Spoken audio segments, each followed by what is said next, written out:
Hey boo, have you ever noticed that when you look around your living space, that there are parts of it that you feel naturally drawn to? I mean, it could certainly be your favorite nook for reading, your cozy spot where you cuddle with your fur babies, or some other part of your home that makes you feel nurtured and complete and nourished and calm and serene, and that it feels almost like a sacred space for you, if not actually a truly sacred space that you merge your energy and even your identity with.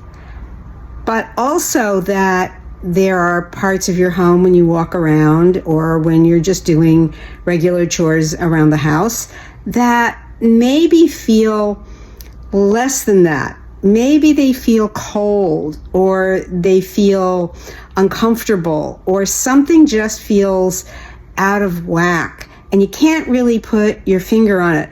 It could be the way the space is arranged, or it could be some stuff that is sitting there in a pile that's never been dealt with.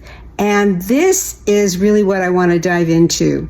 And I call these areas of discomfort, disharmony, or areas that have been just left sitting, dead zones. They feel cold, they feel uncomfortable. And really, it's, yes, you could say, well, since we're talking about it's all coming from within, it's what our imagination adds to it. Someone else could walk in, you could have a friend over, and they could sit down and not even notice any feeling of discomfort.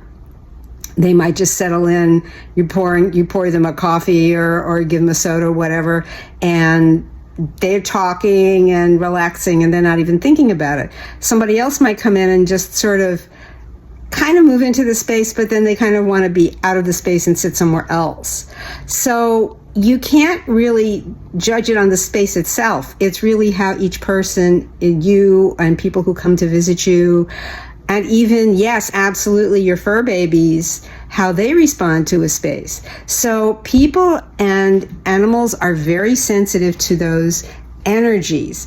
And you could say, well, all right, if it's coming from me, is it about the energies? Well, it's how you feel when you're in the space. What meaning are you adding to it, or what energy are you feeling? And this has everything to do with what happens when your manifestations aren't happening. And a lot of that can come from the discomfort we feel just from being in a space, from the dead zones of areas where there may be piles of clothing lying around. There's a wonderful inventor on YouTube, and she calls it the space where you put half dead clothing. And it's true, we may have that half dead, half used, the chair that has all the half used stuff that we take off when we come in the house. We toss off our raincoat, the jacket, the hoodie and whatever, and it all gets piled on that chair. But it's more than that. We can also step back and pull back and take a wider look at other areas of our life that are also dead zones. And it's something to sit with and see how that impacts your manifesting your desires, and why things keep looping back into the same old pattern of feeling, back to square one. So those kinds of dead zones can be a dead-end job, a job that you that you feel is an okay job. It could be like a much better job, but maybe you're sticking with it because it has good benefits. Or maybe you just like some of the coworkers, or maybe you're just comfortable doing the work. Whatever the reasons are, the job isn't going to give you a better salary, a better position, better perks or anything. You're going to be just in that job. And that's a dead-end job. And another thing could be dead-end relationships. And this is where things start to really get heavy. Because if you step back, there are relationships, when you step back and look, that are not working so well. They may be people that we feel uncomfortable around, that vampire your time, that vampire your energy. After you've been with them, you feel drained. They could be people that are hot cold in relationships, so you don't know from one moment to the next whether things are going well between you or whether suddenly they're not, but you're still hanging in. And you can take a look at those kinds of relationships. You may also have relationships with people that have just worn their way through, that there's really nothing more there's no more spark in it, there's no more enjoyment of it, and maybe you're feeling that you're there out of a sense of obligation, that there's some reason that you need to stay true to the relationship, but it's not staying true to you, it's not nurturing for you anymore. Whatever there was in it is no longer uplifting, it's no longer beneficial to you. But you're just sort of hanging on with it and putting up with certain aspects of it. And maybe it's even a relationship with an SP that has run its course, but the deeper fear is that we won't find anybody else.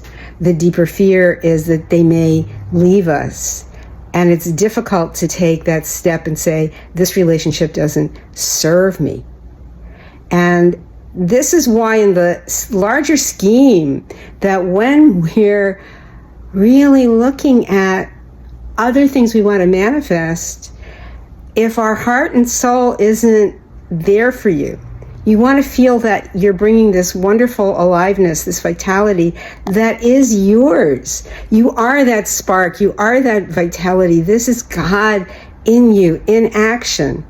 But if we are hanging on to whatever it is that is no longer healthy for us to continue to have, no longer serving us, no longer a source of mutual enjoyment, of that the feeling isn't there. And whatever it is, whether it's a part of your space or whether it's something bigger in your life in any way, take a deeper look, because that draining of energy and the feeling of obligation to it can be pulling you away from truly wanting, not just giving lip service and saying you want a new relationship or a new place to live or whatever it is, but it's not happening because there are too many other things draining. You're allowing to drain your power.